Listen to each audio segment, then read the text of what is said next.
And check out this, water simply flowing into the city of Phoenix's main library. We were just showing you some photos of that ceiling there. Yeah, so let's take a look at what it looks like this morning, because you see right there, firefighters working to get all that water, and that's a lot of water in there.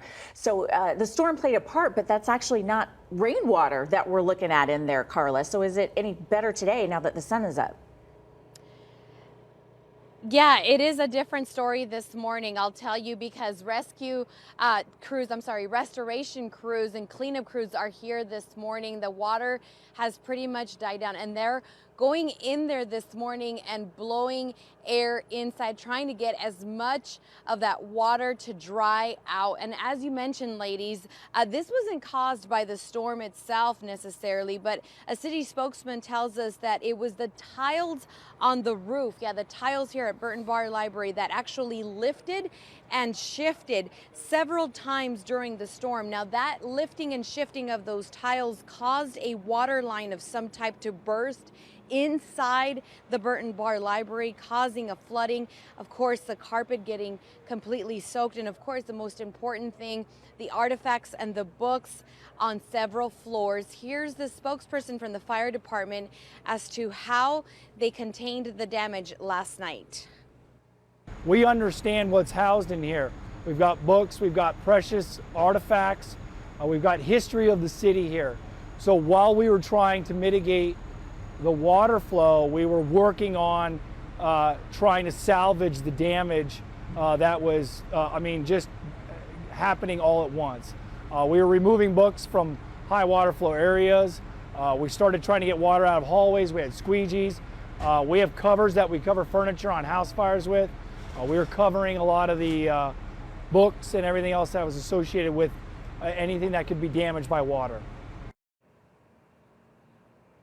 Now you're taking a live look at the ground floor here at the Burton Barr Library. This is where they ripped out some of that carpet that I was just talking about that was flooded last night. Now, I gotta tell you, the library will be closed today. And initially I'd said it was closed just today, Sunday, but I took a look at the front door and they have posted a sign for residents to let them know that the library is closed until further notice. So I get the feeling that it may be more than just Sunday that it will be closed, but may take up to several days. Now, as far as damage, ladies, you can just imagine that this is costing the city thousands of dollars, but we haven't gotten a firm figure from the city just yet. We're looking into that and hoping to bring you that. Now, again, this is a very important library here in Central Phoenix. That water line that burst last night causing plenty of damage throughout not only the ground floor, but many of the floors up above.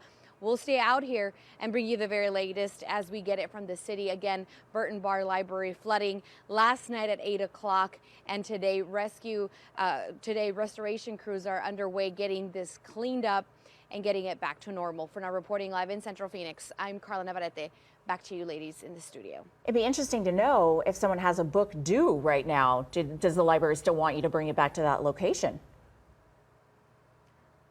And it will be interesting to know if they want you to take it to maybe a different location just to make sure that they get this cleaned up first before receiving all of those books. I've put out a call to the City of Phoenix spokespeople who are in charge of the libraries and hoping to hear from them, although it is Sunday, so not sure if that's going to happen.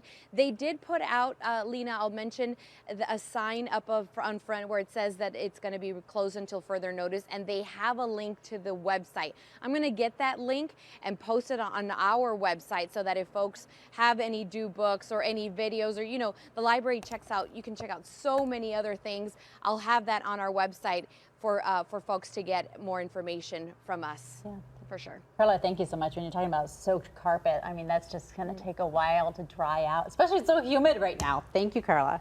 Lots of work to be done. So let's talk to Kim Quintero and let's talk about that humidity and see what's in store for us for today. Hi, Kim.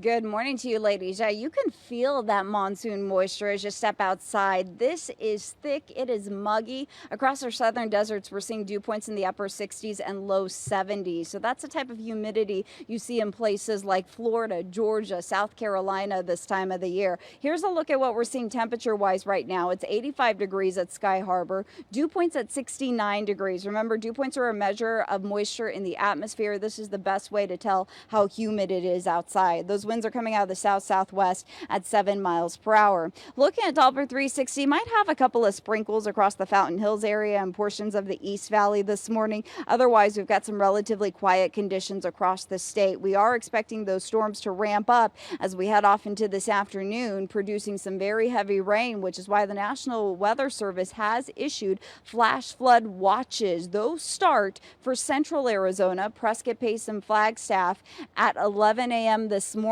For the greater Phoenix area, flash flood watches begin at 2 o'clock this afternoon, and they are going to continue through Monday night at 10 p.m., potentially extended until Tuesday. We are looking at storms this afternoon that may produce some not only heavy rain, but some strong winds as well.